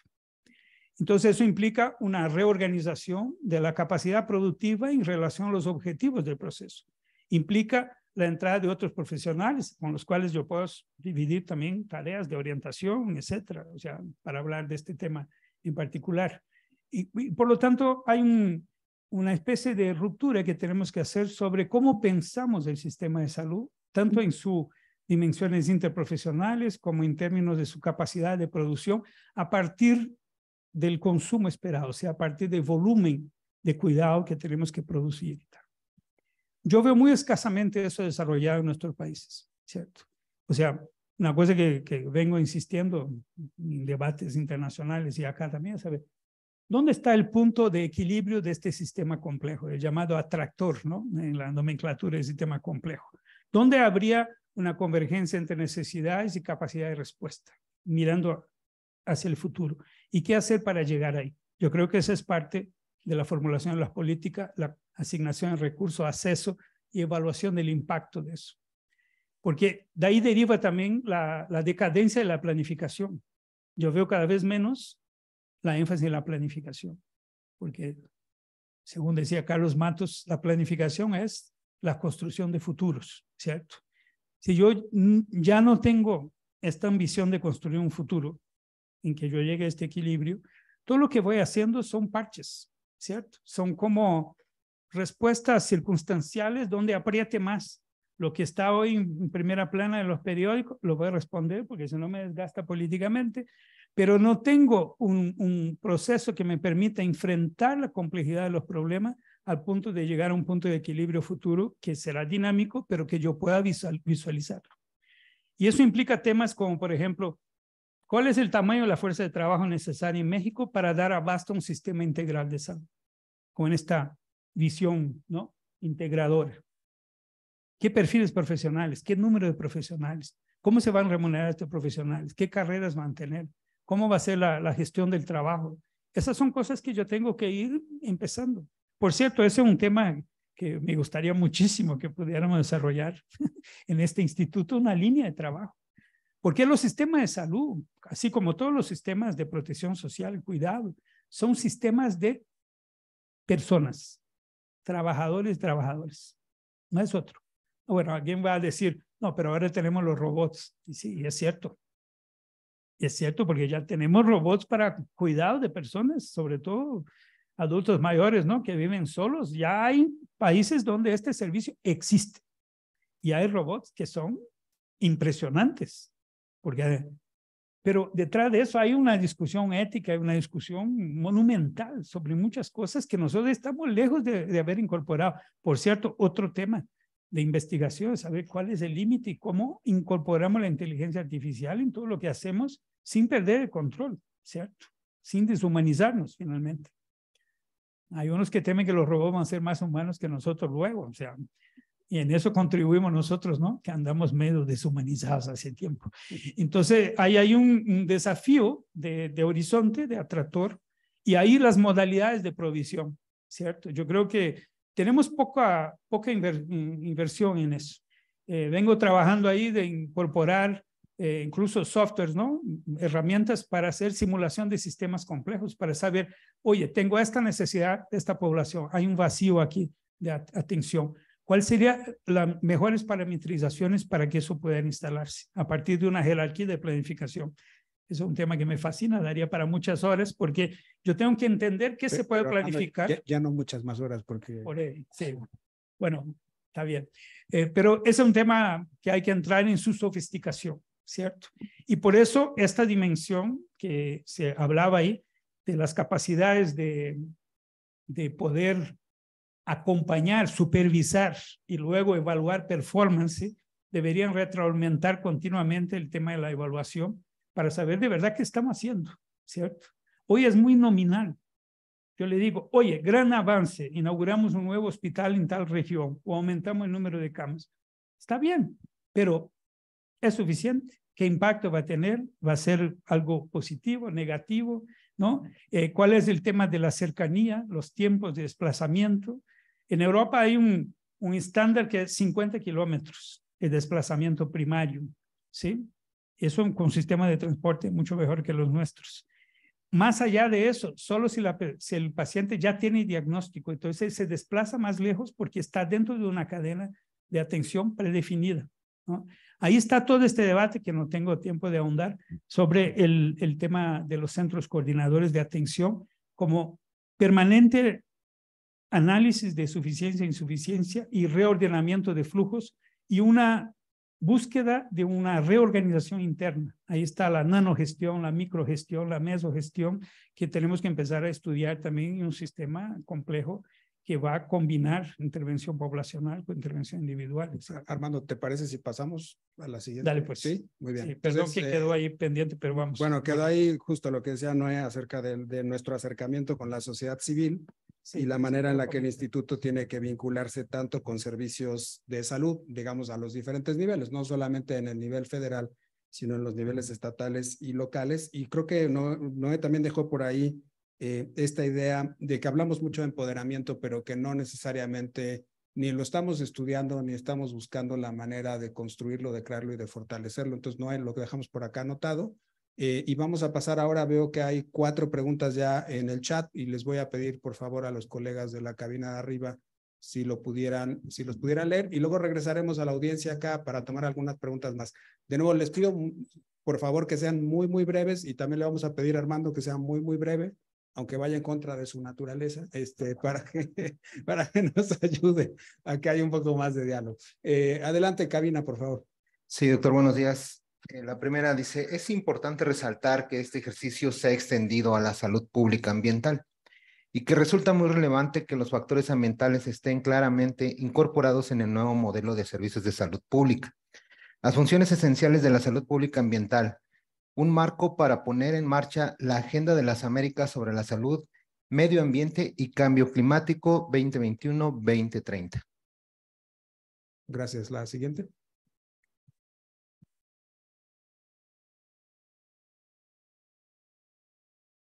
Son realmente comentarios, no hay preguntas, doctor. Tenemos preguntas en el chat. Tenemos aquí a Simón. Adelante, Simón. Y después, si alguien nos puede ayudar con un micrófono allá arriba para Eric.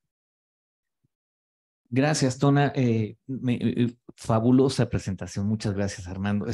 Yo quería escuchar un poco de reflexión sobre 2 cuestiones que yo creo que son grandes barreras para avanzar en salud pública y una donde veo yo en experiencia, pues en experiencia práctica, uno de las grandes barreras es en estas transiciones sobre todo administrativas en el gobierno. Entonces, a pesar de que haya mucha claridad y haya un buen desarrollo de competencias y todo, a veces estas transiciones limitan las buenas ideas o las cambian y es un volver a empezar. A veces hay un recambio de funcionarios, hay un recambio de liderazgos y eso yo creo que, pues no sé cómo, pero se tendría que estar bien pensado porque es volver a empezar. Yo veo, por ejemplo, que el instituto tiene una memoria ahí corporativa, un poco de lo que ha estado pasando y a veces nosotros somos los que le contamos a los funcionarios lo que ha venido pasando o lo que no ha funcionado porque no conocen toda la historia, ¿no? Entonces yo creo que esa es una. Y la 2 es cuando las políticas que se requieren para mejorar la salud van mucho más allá del sector salud, o sea, son más estructurales y ahí yo creo que pues también tendría que estar pensado cómo conecta el sector y la salud pública con esta parte más larga. Y finalmente, ¿cómo ves al instituto? Porque en esta nueva reformulación donde se está hablando ya de un sistema nacional de salud pública y todo, ¿dónde está el instituto? Me gustaría saber qué piensas de eso. Muchas gracias.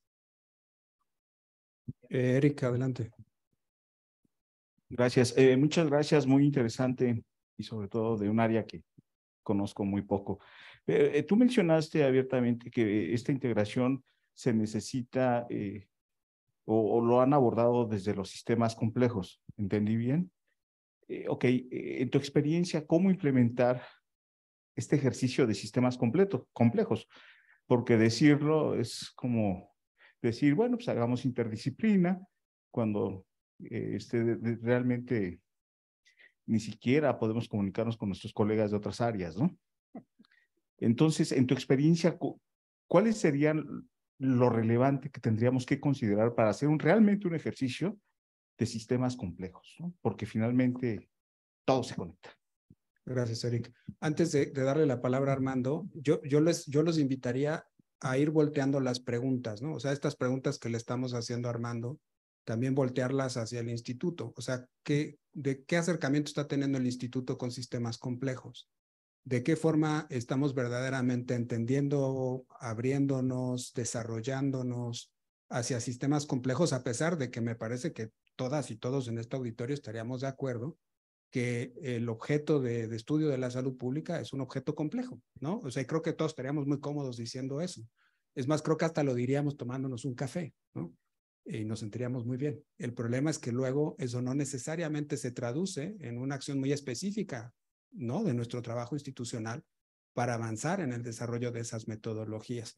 Y volvería un poco a lo que decía también Simón. O sea, Simón estaba preguntando qué pasa con lo demás, ¿no? Armando ya nos explicaba hace rato que la urgencia de las necesidades de atención médica termina haciendo que el sistema de salud pública implote, ¿no? O sea, digamos, necesariamente termina yéndose hacia allá, porque eso es lo más urgente, ¿no? Entonces, como diría Mafalda, lo urgente no deja espacio a lo necesario, y todo lo demás se termina quedando flotando porque el nivel de demanda no necesariamente está dirigido, por ejemplo, a regulación sanitaria, que es una cosa que está muy fuera, digamos, de la visibilidad de muchas personas. Entonces, yo también voltearía un poco esa pregunta, ¿no? O sea, ¿de qué manera en el instituto estamos reflexionando sobre todas las demás cosas que se tienen que hacer por fuera de los sistemas de atención en salud, iría más al punto, los sistemas de atención a la enfermedad, y de qué forma estamos ayudando a comunicar, a estructurar y a que todas esas cosas sean visibles y sean parte de una demanda social mucho más organizada. Entonces, justo darle un poco la vuelta, no solo dejarle toda la chamba a Armando, porque tal cual lo que queremos con estas reuniones es que internamente nuestra comunidad empiece a cuestionar qué estamos haciendo, de qué forma lo estamos haciendo y si es efectivo. Ahora sí, Armando, te voy a pedir por favor, que seas breve con la... Bueno, usted sabe que un primer desafío para los temas de la complejidad es tener tiempo para hablar de ellos. Es cierto, no, es cierto. La complejidad demanda tiempos porque son procesos que tú necesitas explorar las varias dimensiones y no es una broma, es así. Y creo que nosotros estamos hoy muy consumidos justamente por una idea de tiempos muy cortos, ¿no? De cosas muy objetivas y tal. Y eso es una primera barrera para poder enfrentar un enfoque de la complejidad, ¿cierto? Porque yo tengo que entender los varios subsistemas sin ser especialista en ellos para poder entender las relaciones esenciales que tienen. Entonces empiezo por ahí. El tema del abordaje, dentro de la teoría de la complejidad hay muchas vertientes. Yo particularmente me afilio y entiendo la potencia de un enfoque de sistemas complejos adaptativos, ¿cierto? Que explica muy bien la complejidad del sector salud, al interno del sector salud, que es un sistema sumamente complejo, donde hay varios subsistemas que se autorregulan. Eso es muy importante entender. O sea, esa idea de rectoría y gobernanza, no podemos caer en la ilusión que vamos a tener una estructura jerárquica que va a funcionar como algo, ¿no? Militar, aunque los militares son un desorden también, pero el tema militar, que yo mando inmediatamente, me obedecen y todo será muy regular y previsible. En el mundo real eso no existe, ¿cierto? Lo que existe es que cada subsistema se ordena a partir de un conjunto de interacciones dentro del mismo con el ambiente externo, o sea, formado por otros subsistemas y la estructura macro, y que por lo tanto lo que finalmente yo hago dentro de mi subsistema tiene que ver con la correlación de fuerzas, pero también la influencia de ideas, y ahí, desde el punto de vista académico, la importancia de las comunidades epistémicas, de cómo yo entiendo, interpreto, represento la realidad. Eso no es una cosa cualquiera. Si yo no entiendo, por lo tanto, tomemos el caso del sistema de salud. Múltiples subsistemas formados por varios subsistemas que definen una especie de exterioridad, una manifestación externa a partir de un proceso autorregulatorio, ¿cierto? Y eso es muy fácil de ver por la dinámica profesional. Los profesionales de salud componen subsistemas que se autorregulan, ¿cierto? Si vamos por la vertiente de los franceses, que es una discusión muy interesante sobre la inteligencia de la complejidad, la primera disputa que tenemos que hacer es la direccionalidad de esta complejidad, hacia dónde va. Y aquí tenemos varios elementos de las funciones esenciales renovadas que nos plantean eso, hacia dónde vamos. Si vamos a sistemas universales de salud integrales, igualitarios, basados en los derechos humanos, Eso me define una direccionalidad y todo lo que vamos a estudiar, proponer, hacer, tiene que estar orientado a esta direccionalidad, con todas las consecuencias prácticas y concretas que eso tiene, desde el número de servicios que necesitamos, desde la forma de escuchar a la sociedad sobre lo que ella percibe como necesario, porque ahí está el tema de la participación social como actor político que se incorpora y que tiene que tener poder de decisión, porque si no la participación, como dicen en Latinoamérica, dice que la democracia en Latinoamérica se define como la oportunidad que damos a los demás de estar de acuerdo con nosotros. ¿Cierto? Y esta lógica está lejísimo de una participación con poder, ¿no? Incluso la palabra empoderamiento fue una degeneración de eso, porque se transformó la cosa del empowerment, se transformó en cualquier cosa, cuando lo que tenemos que discutir es poder político, incidencia en las decisiones estratégicas de sociedad. Queremos una sociedad igualitaria y solidaria. Es una decisión superior que la gente tiene que poder manifestarse sobre eso. ¿Cómo se va a dar la redistribución, la riqueza producida, no sé qué? Cosas sustantivas que impactan en política económica, política social y organización de la vida cotidiana, lo que sea.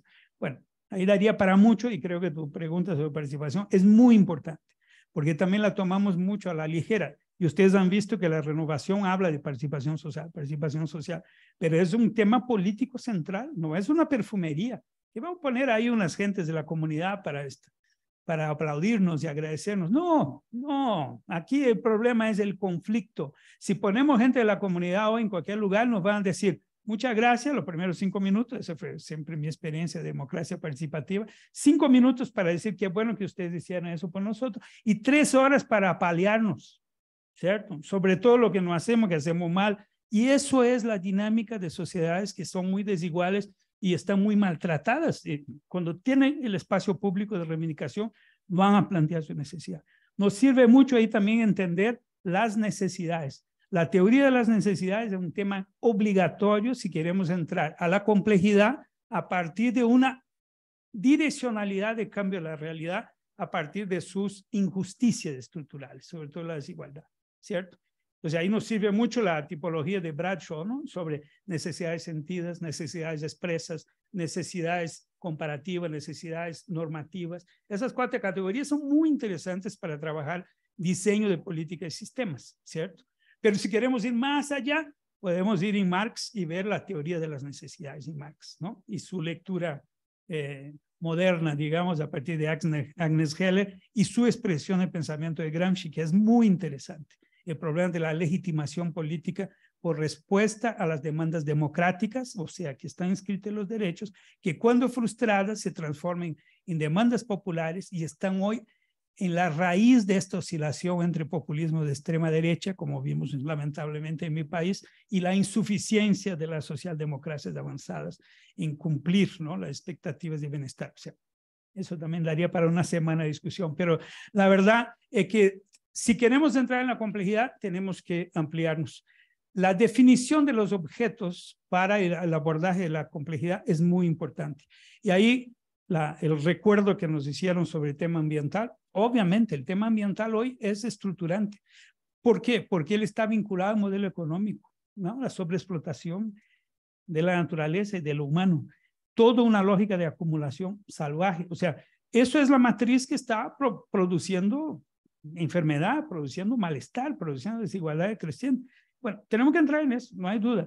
Pero ojo, otra vez, no es el tema ambiental separado de todo lo demás. Puede constituirse como un subsistema de conocimiento, necesidad y tal, sí.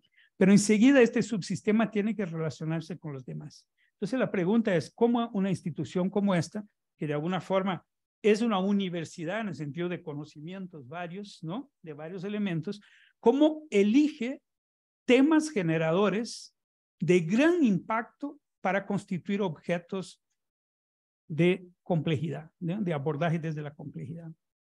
Y ahí eso, vamos a enfrentarnos con el problema de la matriz, ¿no?, cartesiana, newtoniana de nuestra educación. O sea, cada vez más fuimos direccionados a ser súper especialistas en alguna cosa. Y el sistema de posgrados nos obliga a definir un objeto. Primera cosa que te dice el director de tesis, no invente eso muy amplio, muy complejo. Escoja una cosita específica y haga su trabajo. Bien, ese fue el camino del desarrollo científico y tecnológico de la era de la física mecánica. Ahora estamos en otro momento, estamos hablando de física cuántica, estamos hablando de máquinas que aprenden, estamos hablando de una dimensión que está ahí avasallándonos, y todavía tenemos espacios donde seguimos pensando cartesiana, newtonianamente, o sea, no logramos salir. ¿Cómo hacemos de esta riqueza, ¿no?, de conocimientos diversos de varios campos, procesos de convergencia, donde el elemento articulador es la transformación de la realidad? ¿Cierto?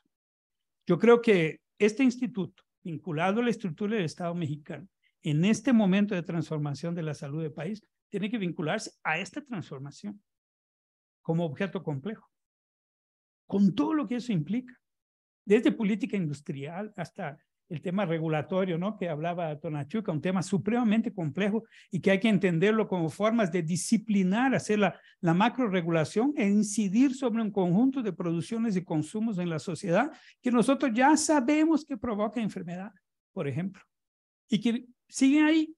¿Por qué? Porque ahí entramos en la economía política, ¿no? Fuertes espacios de poder que inciden sobre eso. Si no han visto, miren este documental sobre el peor de los mundos, ¿no?, sobre el tema de FunSalud y la historia mexicana, muy interesante. La transformación de grandes sistemas dentro de la perspectiva de complejos adaptativos exige historicidad. Es una cosa muy interesante. La historia nos ayuda a entender dónde estamos. Rupturas, continuidades, grandes transformaciones, retrocesos. La historicidad de la institución es muy importante. Y la medida que tú entras a grandes desafíos de transformación, eso casi que te obliga a hacer refundaciones para poder tener una ruptura en la historicidad, para poder provocar cambios. El acta de nacimiento de las instituciones y procesos tiene mucho peso histórico. Y a veces para transformar, tú tienes que hacer una ruptura histórica, casi una refundación, una constituyente, ¿no?, de punto de vista de las instituciones para poder prepararse. Es como un viejo edificio hospitalario. Podemos reformarlo, pero ya no da. Hoy los edificios hospitalarios son edificios digitales. Si yo tengo que meter digitalización, una estructura del siglo XIX, eso me va a costar mucho dinero y probablemente no voy a alcanzarlo.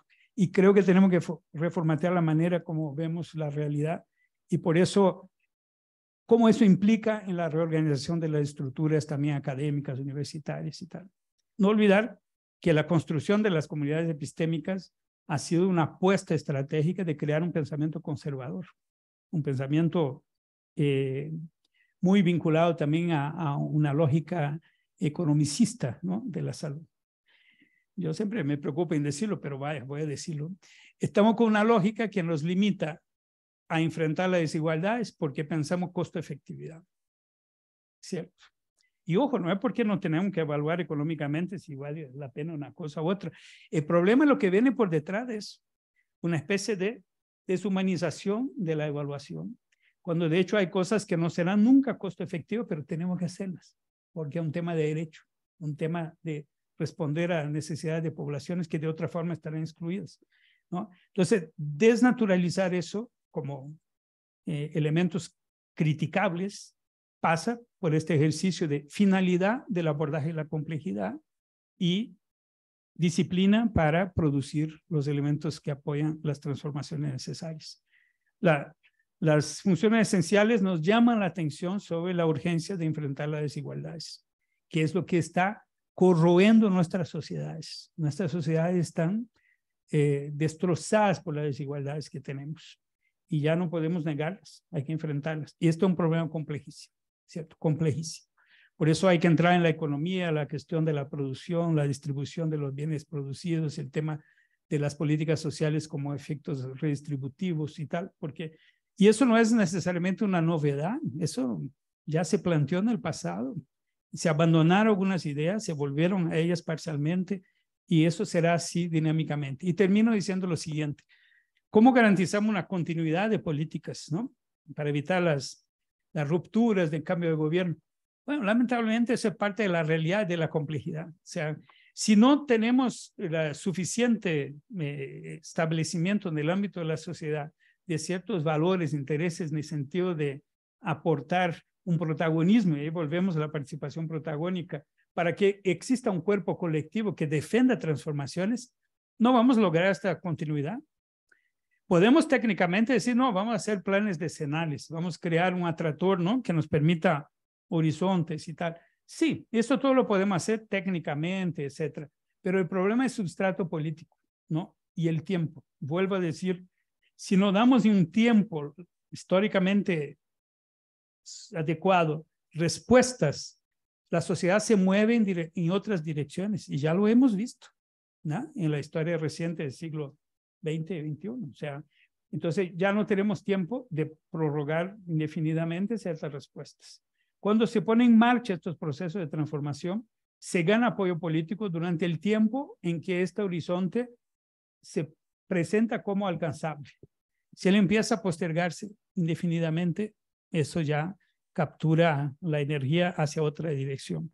Y yo creo que la continuidad de las políticas tiene que ser una preocupación, pero es una preocupación que se transforme en una acción junto a la sociedad y en la construcción de comunidades de pensamiento que apoyen esta posibilidad. Creo que ustedes están aquí, nosotros estamos, porque me incluyo, en este momento crítico, ¿no? Terminando este sexenio, viene otro sexenio, hay un conjunto de políticas que no terminarán de culminar en este sexenio. ¿Cómo eso se enlaza para el próximo? Bueno, es toda una disputa que tiene, claro, la dimensión electoral, pero tiene también esta lectura de procesos históricos, ¿no?, de saber cómo eso se mantiene, se desarrolla. Es objeto también de estudio, de prospección, de entender cómo se hace eso, ¿no? Y verlo. Bueno. Gracias, Hernández. Veo ya ahí varias preguntas más en el chat. Entonces, si pudieran ayudarnos a su lectura, gracias. Sí, nos comentan un par de, bueno, más bien nos hacen comentarios y también nos hacen una pregunta que dice, ¿cómo se plasma dentro de la FESP el enfoque ecosistémico para la salud? Una pregunta que realizan a nombre de Norma Mongoa. Muchas gracias. Yo preferiría que ya, dado la hora, tendríamos que ir cerrando. Y lo único que le pediría a Armando sería un último comentario respecto de cuáles son, digamos, de forma resumida, los retos que ves tú para el instituto en términos de su renovación. O sea, ¿cómo tendríamos que renovarnos una institución de este tamaño? Una institución que ha servido a México por muchos años y que tiene ahora además esta responsabilidad de seguir generando evidencia científica, evidencia útil para la toma de decisiones y también, desde luego, esta responsabilidad que tenemos para la formación de alumnas y alumnos. Yo creo que ha sido bastante claro respecto de algunos de esos puntos, pero te pediría si pudiéramos, digamos, tener un comentario de cierre y luego ya haríamos el cierre de la sesión. Pues una preguntita fácil también, ¿no? Porque ya me compromete que dependiendo de qué diga, nunca más me invitan. Pero mira, el tema es, base a lo que anteriormente planteaba, yo creo que ponernos a la altura en cada institución constitutiva de este complejo, ¿no?, de instituciones que gravitan alrededor del tema de la salud, tiene que ver primariamente con la naturaleza de la institución. Si esa fuera una escuela privada de salud, o sea, ella podría escoger ahí sus caminos, su lógica de mercado, ¿no?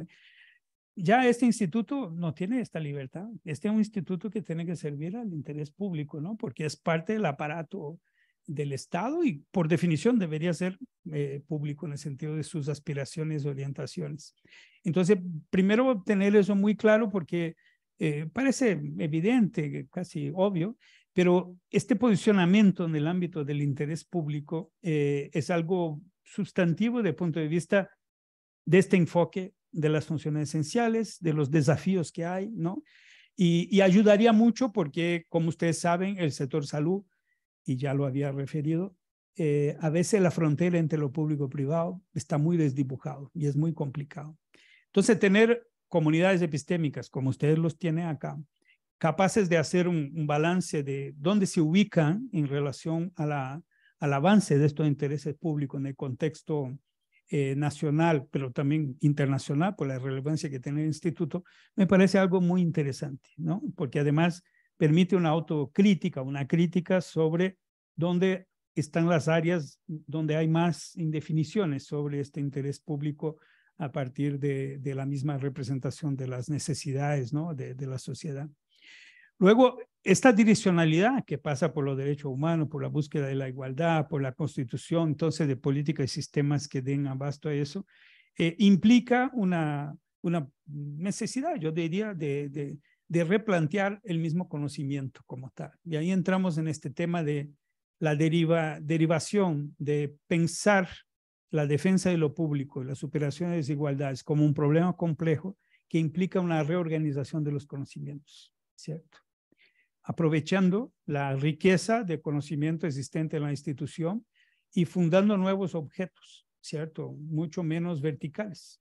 Yo creo que nosotros seguimos, y lo digo así, ustedes podrán decir que estoy equivocado porque no conozco en detalle, pero yo sé que ustedes están haciendo un esfuerzo de revisión incluso, ¿no? De los programas, de todo, y direccionar esta revisión para la idea de construir nuevos objetos, ¿cierto? Esa última pregunta que quedó ahí colgada, el tema eco, ¿no? El ecosocial, el ecopolítico, hay un conjunto de nuevos ejes que podrían crear nuevos objetos y integrar las capacidades investigativas y de formación en nuevos objetos, ¿cierto?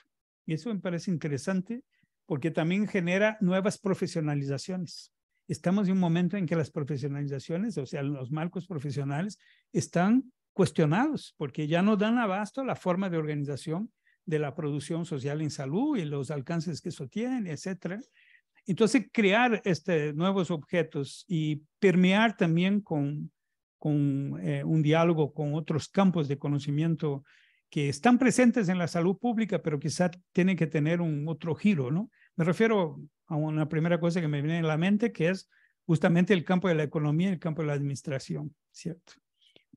¿Cómo pensar una economía que permita sostener la universalización del derecho a la salud? Es un tema importante. La economía política del sector, pero la economía política de la universalidad como proceso, ¿no? De construcción de respuestas sociales, y una economía que se inserta en una forma de producción y distribución que permita afectar las determinaciones sociales. Para eso yo tengo que traer economistas que tengan otra visión, que no es la visión mayoritaria hoy. La visión mayoritaria es una economía monetarista, de macroeconomía, etcétera, y que no le importa mucho, ¿no? El asunto de la salud. Y eso lamentablemente crea una dinámica muy perversa, ¿no? Porque como dice bien el documento de funciones esenciales, hay ciertas decisiones sobre salud que no se toman en el sector salud, y el sector salud hoy tiene baja capacidad de incidencia en estos espacios. Entonces, el ministro de Salud del país va y dice, bueno, eso sería lo que necesito, pero enseguida lo manda al Ministerio de Hacienda, al Ministerio de Economía, que le dice, no, olvídate, no hay plata para eso. Tenemos que pagar los intereses, la deuda externa y tal, no sé qué, rentar el capital, no. O sea, y ahí quedamos muertos, reducidos a lo que nos dan.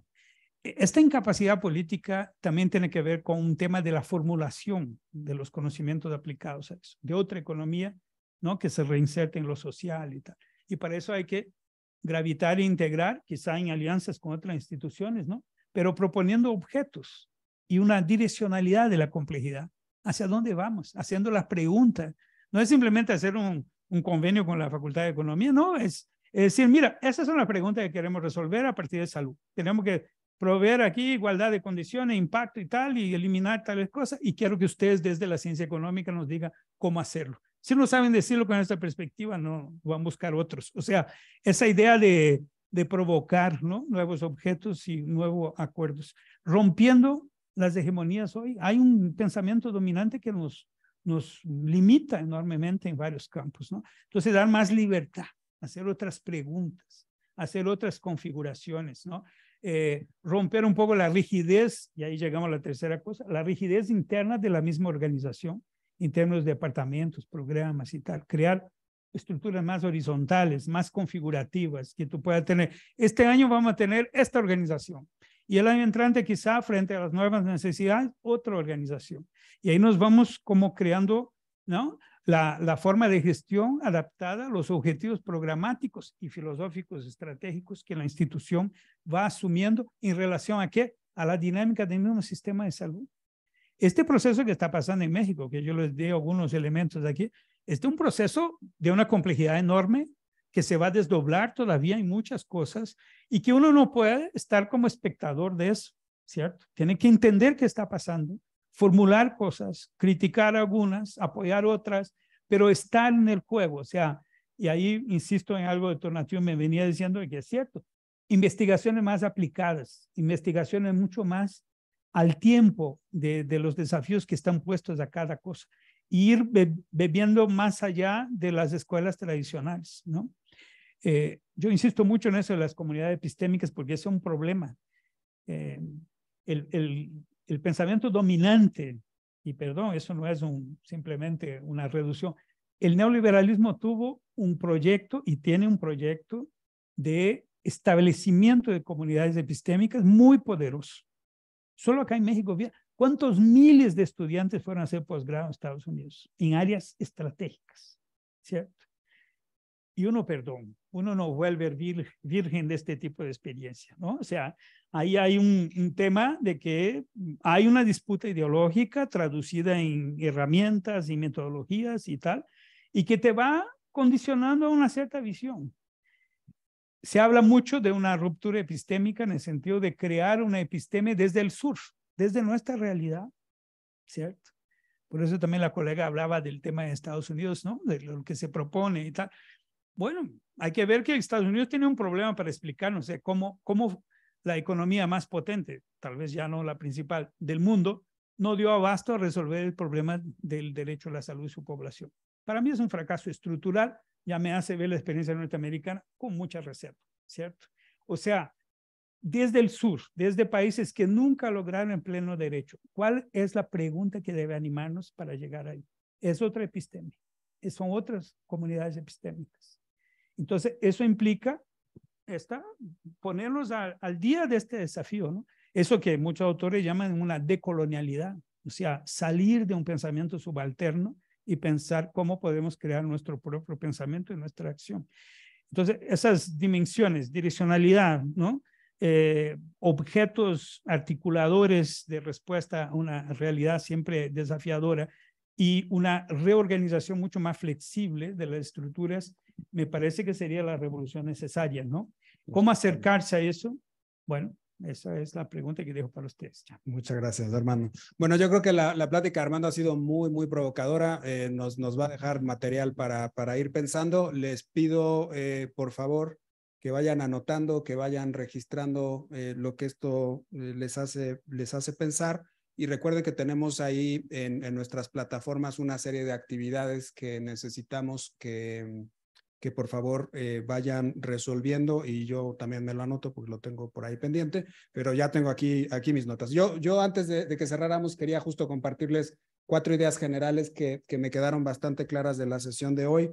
La primera, desde luego, es esta necesidad bastante absoluta de trabajar más en el desarrollo de esta percepción de la salud pública, no solamente como la provisión gratuita de servicios médicos, sino realmente, digamos, esta visión mucho más amplia, mucho más integral, que me parece que en el instituto compartimos y estamos haciendo un esfuerzo por construir, y que me parece que justamente va más dirigida a nuestra participación en todas las políticas y no únicamente en aquellas que están directamente vinculadas con la provisión de servicios de atención en salud. Desde luego, esto tiene una serie de retos muy complejos, el tema de vinculación social, que necesitamos aprender a hacer de forma mucho más efectiva y que no sea nada más una impostura, como decía Armando.